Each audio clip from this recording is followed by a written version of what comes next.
दिगड़ियो कैसे हैं? बढ़िया होंगे। हम्म, कल लाल किले की प्राचीर से प्रधानमंत्री ने जो भाषण दिया,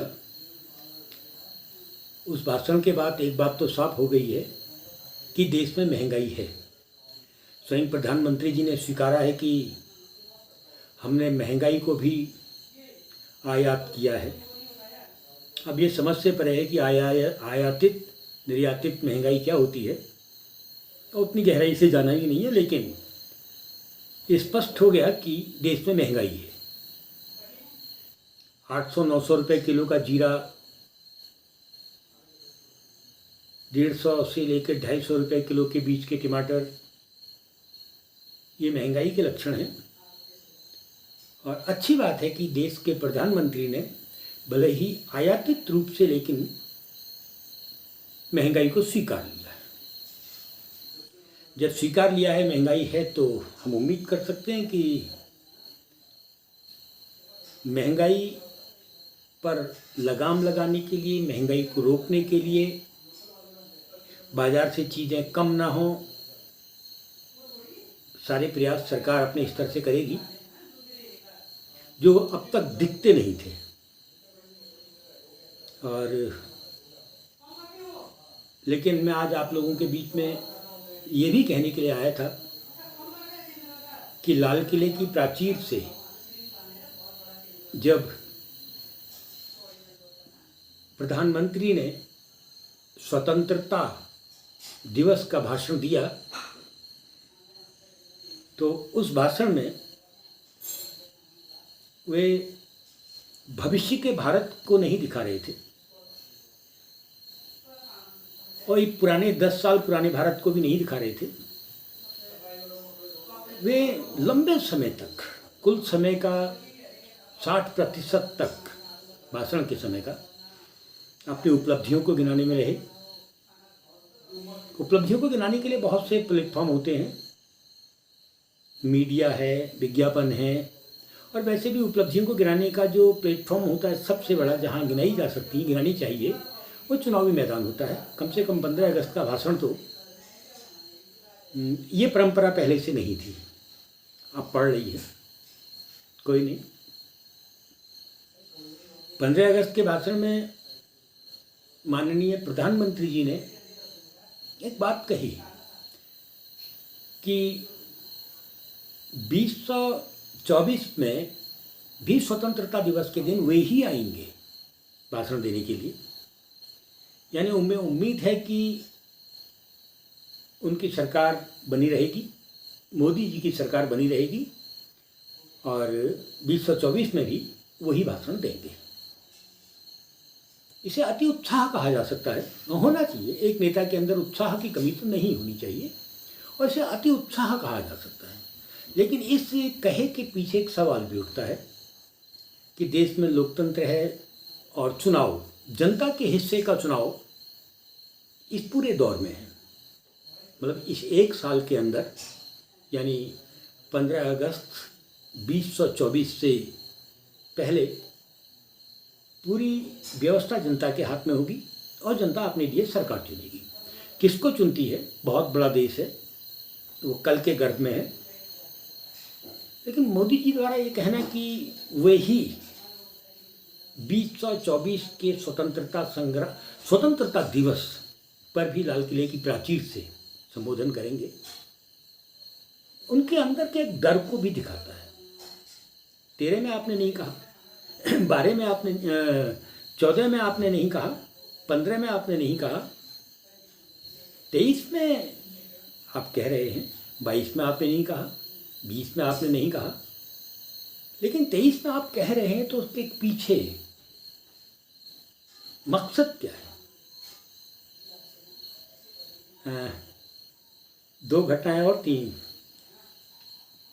15 अगस्त में दिल्ली लाल किले की प्राचीर से जब भाषण दे रहे थे मोदी जी, एक तो विपक्ष के नेता जो आज की तारीख में खड़गे साहब हैं, कांग्रेस के नेता, उनके लिए जो सीट होती है, विपक्ष के लीडर की जो सीट होती है, वो खाली थी।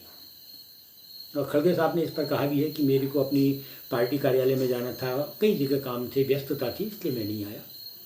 एक घटना और देखी थी देश ने कि CJI साहब, चीफ जस्टिस ऑफ इंडिया, जब स्वतंत्रता संग्राम के कार्यक्रम में पहुंचे तो देश के गृह मंत्री उठे, जबकि काफ़ी दूरी पर थे वो, और उन्होंने वहाँ जाकर, उनके नज़दीक जाकर उनका अभिनंदन किया। बहुत अच्छा लगा, क्योंकि CJI का मतलब होता है न्यायपालिका का सर्वोच्च पद, और उसका सम्मान होना चाहिए। लेकिन CJI के सम्मान के लिए तो प्रोटोकॉल के हिसाब से अगर बनता था तो कानून मंत्री को वहाँ जाना चाहिए था, उनका सम्मान करना चाहिए था। खैर, गृह मंत्री गए और सम्मान किया, क्योंकि हम सब जानते हैं कि मार्च में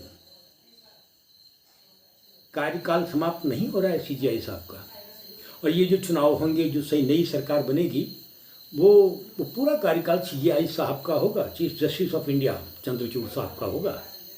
और अभी जो चंद्रचूड़ साहब ने फैसले, क्योंकि अदालत में जो फैसले आए हैं, फैसले वकीलों के तर्क पर आते हैं, लेकिन बड़ी बात यह है कि वकीलों को तर्क करने का पूरा रास्ता तब खुल जाता है जब बंद लिफाफे, सरकार का बंद लिफाफा अस्वीकार हो जाता है कोर्ट में।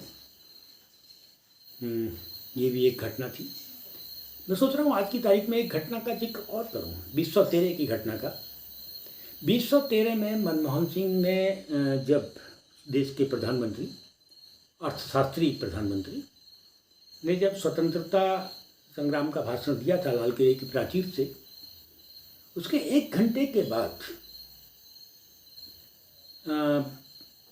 गुजरात के मुख्यमंत्री का भाषण देश भर के मीडिया ने, और भाजपा का जो एक तरीका होता है प्रचार प्रसार का, उस तरीके ने मोदी जी के भाषण को भी प्रचारित और प्रसारित किया था 2013 में।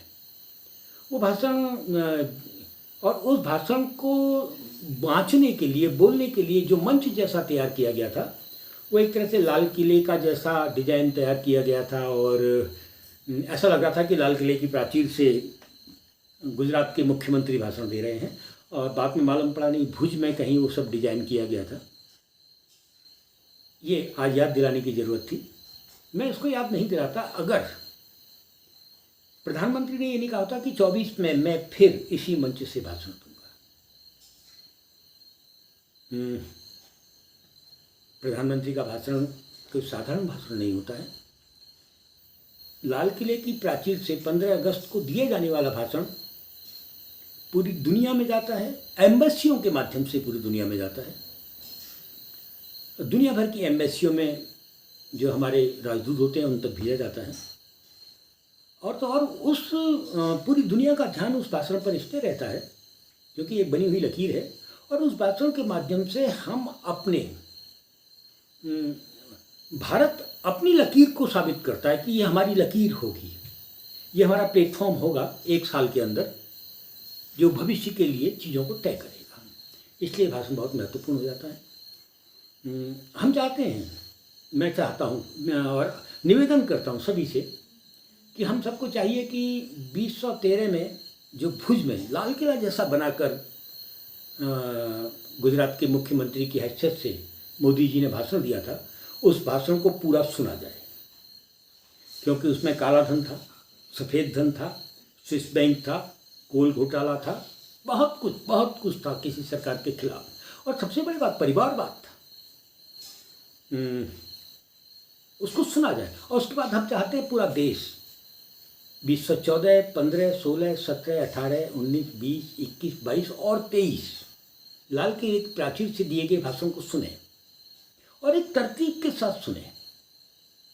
लगना चाहिए और समीक्षा होनी चाहिए कि लाल किले की प्राचीर से जो भाषण हम सुन रहे हैं वो भाषण है क्या, क्यों है, क्या उसी भाषण के अनुरूप देश आगे को चल रहा है, देश ढल रहा है। ये तमाम चीज़ें जानने समझने के लिए, और ख़ासकर नौजवानों की जब मैं बात करता हूँ तो मैं उन नौजवानों की बात करता हूँ जो या तो संबल पकड़कर कहीं मजदूरी कर रहे हैं या कुदाल और कुटला पकड़कर कहीं मजदूरी कर रहे हैं, ये जो खेतों में पसीना बहा रहे हैं या विद्यालयों में पठन पाठन कर रहे हैं या फिर महाविद्यालयों में पठन पाठन कर रहे हैं, रिसर्च कर रहे हैं, अलग अलग पेशे की शिक्षा को प्राप्त कर रहे हैं, उन सब में, क्योंकि नया भारत आप ही सबको लेकर है। मजदूर के रूप में जो खेत में खड़ा नौजवान है, मजदूर के रूप में जो बड़े बड़े भवनों को भवनों के निर्माण में पसीना बहा रहा है वो जो नौजवान है, या शिक्षा जो ले रहा है वो नौजवान है, या नौजवान के रूप में जो अभी अभी सरकार की नौकरियों में लगा है या प्राइवेट कंपनियों की नौकरी में लगा है वो नौजवान है। उन नौजवानों को इन सारे भाषणों को सुनना ही चाहिए। क्योंकि इसलिए सुनना चाहिए ताकि हम समझ सकें कि लोकतंत्र कहीं खतरे में तो नहीं है। दूसरा, हमें एक न्यू इंडिया बनाना है, नया भारत, न्यू इंडिया। और वास्तव में अगर हमें न्यू इंडिया बनाना है तो हमें उन सारे भाषणों को सुनना होगा और तय करना होगा कि भविष्य भाषणों से बनेगा या रूपरेखा से बनेगा। अब देखते हैं कल के दिन क्या होता है। फिलहाल राहुल सांकृत्यायन ने एक बात कही थी, भागो मत, दुनिया को बदलो।